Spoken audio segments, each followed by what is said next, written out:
Une R5 turbo électrique. Qu'est-ce que c'est que cet engin? Renault continue de s'amuser avec l'ancienne R5 qui fête en 2022 ses 50 ans. Donc le concept car turbo 3E, 3 pour marquer la suite des turbos et turbo 2, et E pour électrique. Cette R5 reçoit 2 moteurs placés à l'arrière. Ils entraînent chacun une roue. La puissance maxi est de 280 kW, soit 380 chevaux. Le couple étant de 700 Nm, le 0 à 100 3 secondes 5. Eh ben, ça envoie du lourd, hein. Oh, les longs arrière.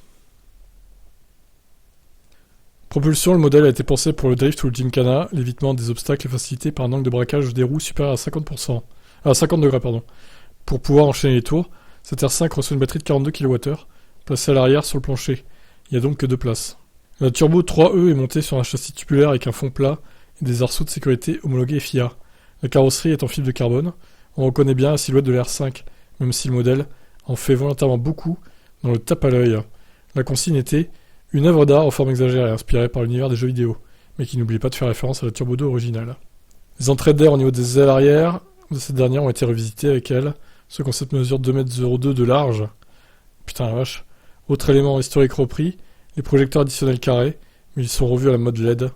Au niveau de la calandre, les LED en rose, bleu et jaune s'allument et clignotent quand le véhicule part en drift. Poursuivons avec les photos. C'est très coloré en tout cas. À l'intérieur, les références de designers sont les années 80 et les jeux vidéo. On trouve ainsi les motifs écossais basés sur le logo Renault au niveau de la planche de bord et des sièges. Ces derniers débaqués sont issus d'une collaboration avec le spécialiste Sabelt. Il en est le même pour le volant. Derrière celui-ci, il y a un clin d'œil appuyé à la Turbo 2, qui avait 10 cadrans analogiques. Ils deviennent ici 10 écrans numériques, fonctionnant comme des widgets avec un graphisme inspiré du rétro gaming.